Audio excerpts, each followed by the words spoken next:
This is Karita Mbagara welcoming you to CITAM ChurchOnline. I want us to consider a passage in the book of Joshua chapter 5 from verse 13 to 15 and draw some lessons of how we need to respond when something supernatural takes place in our lives. Joshua chapter 5 verse 13 says, "When Joshua was near Jericho, he looked up and saw a man standing in front of him, holding a drawn sword. Joshua approached him and asked him, 'Are you on our side or allied with our enemies?' He answered, 'Truly I am the commander of the Lord's army. Now I have arrived.' Joshua bowed down with his face to the ground and asked, 'What does my master want to say to his servant?'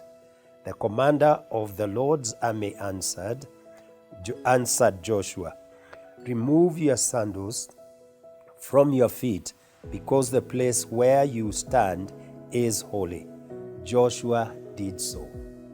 In this passage, Joshua encounters a supernatural, person because he appears to be different from other men that Joshua has encountered. And Joshua would be very, very happy at a time like this when he's going into battle, because Joshua is a commander. He's leading the people of Israel to go and conquer the promised land. So it is in his advantage to encounter somebody like this. But before he does anything else, he wants to confirm, who is this? Is he for us or is he against us?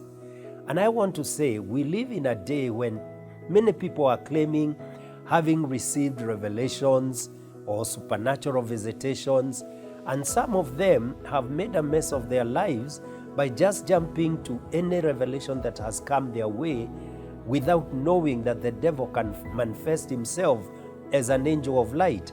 Joshua did not make that mistake. He first confirms, who are you? What have you come to do? Are you on our side? The Bible actually tells us in the book of 1 John chapter 4, starting from verse 1, that we are not to believe every spirit. We are to test every spirit. And I want to say, we need to test every dream, every vision, every kind of revelation that comes our way. I think that's the first principle that I draw from this passage.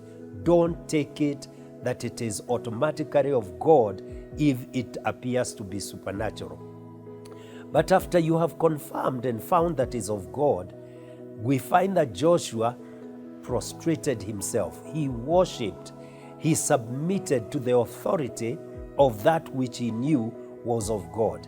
And that's how we should respond when something supernatural has taken place and we have confirmed it is of God. We should submit.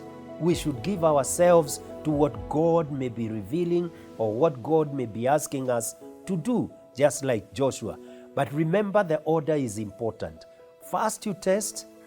If it is not of God, you discard it, you dismiss it with the contempt it deserves. If it is of God, then you submit and you worship the Lord, you give thanks, you just respond positively. But thirdly, and which is the final thing, is that you obey. Joshua gets instruction on how to go for battle, and he obeys the instructions that he has received from this, who we believe to have been an angel, or some people will say was an angel, others will say that it was Jesus before he was incarnate. He's the one who had appeared to Joshua at this time as a military person. But when Joshua confirmed this is of God, he humbled himself and submitted to the being. He worshipped, and the fact that he worshipped is what makes us believe that this was God in form of a commander. In fact, many scholars will say this was Jesus before the incarnation, before he came into the world as a human being. And then you obey. Very important that we must obey what God has revealed. We follow the instructions that he has given. I believe this is the way to respond to revelations that come our way. And no step should be skipped. You should not forget to especially test. Otherwise, you may find yourself in a place where you are deceived. May the Lord bless you, and may He guide you as you have those revelations and you test them.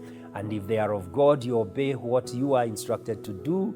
And if they are not of God, you throw them out as they should be thrown when they are not of God. God bless you and have a great time. Amen.